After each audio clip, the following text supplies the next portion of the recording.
Good morning, good afternoon, good evening, wherever you're watching us from. And today we're gonna be covering a topic that may have impacted you in one way or another. So today I'm gonna go through one of the challenges that one of my clients has been going through and how we were able to solve this. Hopefully by the end of this video you're gonna also find a solution to maybe this problem if also you could be facing this similar issue. So this is the case scenario. So this is my client Sarah.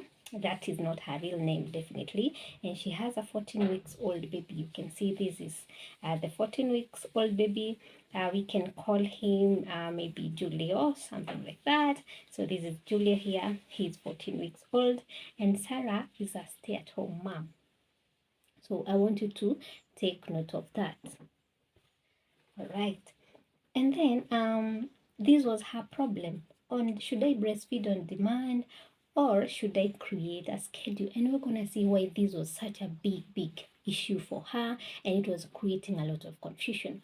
At first it looks like it's not a big deal, but hey, it is really a big deal to Sarah. And maybe by the end of this video you're gonna also find a solution or find a revelation on how you should be able to go about your breastfeeding. So the problem, what was the problem?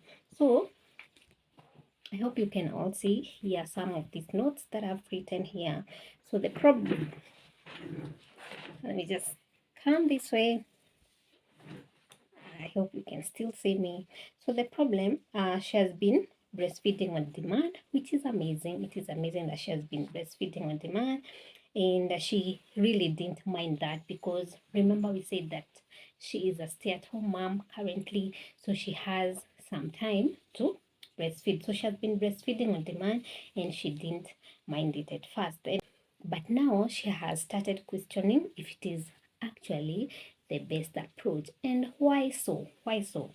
So she found herself feeding him all day.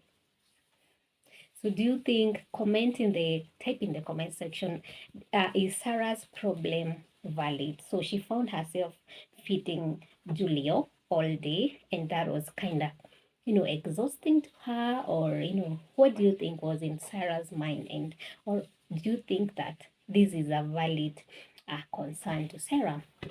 So Sarah came to me, and she asked me a question.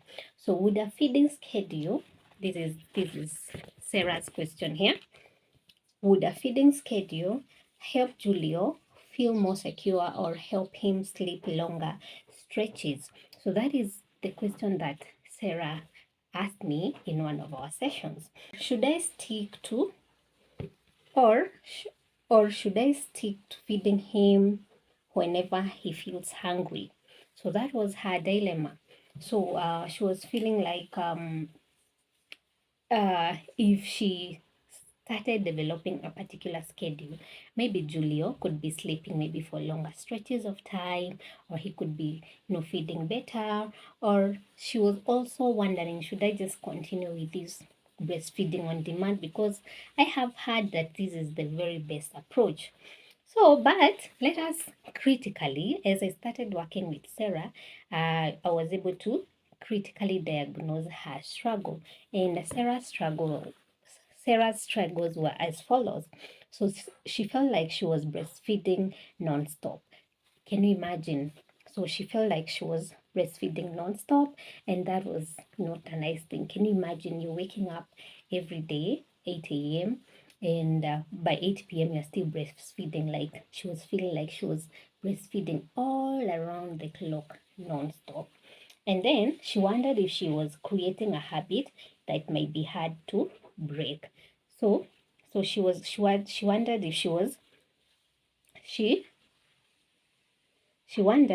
if she was creating a habit that might be hard to break. So remember we said that she's a stay-at-home mom. But what if Sarah decided to go back to work and Julio was so used to this feeding non-stop? So that was Sarah's struggle. So I want you to type in the comment section, is Sarah's problem or is Sarah's struggle valid up to there? So on the flip side, there was a flip side to this. The schedule might reduce her milk supply. So she felt that, yeah, even if she stopped feeding Julio like all around the clock, and she developed this schedule. She felt as if this schedule might reduce her milk supply, because we know that when you breastfeed on demand, the more you breastfeed frequently, the more the breast milk is produced. So you can see how Sarah had a lot of conflicting questions in her mind, and how this was actually a big challenge to her. It may not look like it's a big challenge, but when you dissect it, the struggle is real. So comment there and tell us, what is the current struggle that you are currently facing. And before I show you the solution that we came up with, I want to remind you that if you're facing any breastfeeding challenge, just like Sarah, it might look simple, it might not look like such a big thing, but it is causing confusion or causing you to feel as if you're not doing really the right thing for your child. So we normally do have lactation consultations, so click on the link in the video description, and if you prefer the one-on-one, that would be best. But if you're not ready for one-on-one, we have an upcoming class on the 1st of November, breastfeeding class, and this one is free of charge. You can also sign up for that one and take that opportunity to ask your question on live.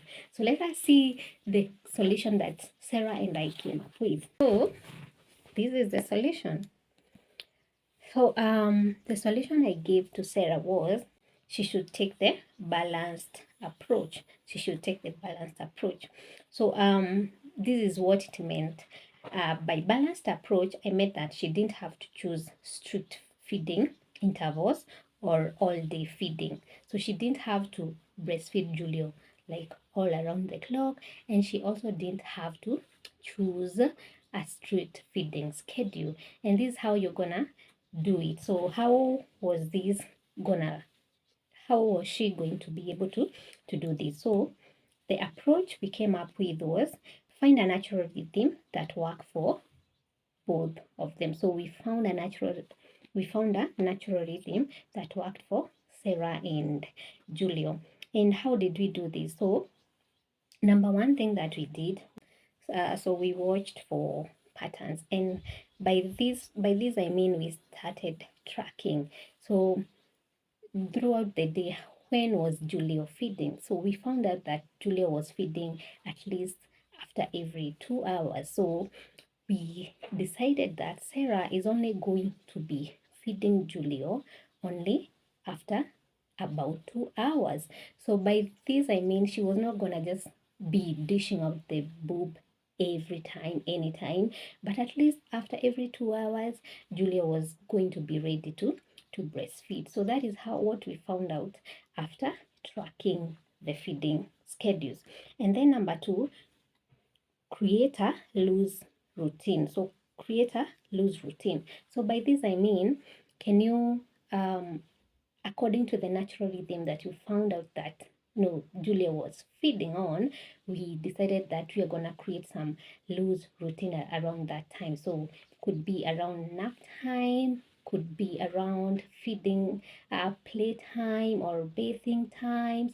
Then you're gonna start breastfeeding also around that time. That is by you're gonna be creating a loose routine by so doing. I don't know whether that point was so clear. Let me know. If you need more help in creating a loose routine, please let me know. And then number three that is so important is to trust the process. Of course, always trust the process and believe in your motherly instincts. Those are so important. So after you're empowered by a course like this one, after you're empowered by a video like this one, also remember to trust your instincts and to learn your baby cues. So this is what I have mentioned just briefly. If you have a similar struggle, we do have our breastfeeding classes. We also do have our lactation consultations. They are open for you. Kindly just click on the links in the video description, and I'm gonna take you on one of those ones. So if this video has helped you, I just want you to just smash that subscribe button so that you don't have to miss any of such breastfeeding educational videos and any mom and baby care pregnancy, trying to conceive kind of video. So my name is Nasteri, your maternity coach. I'll see you in my next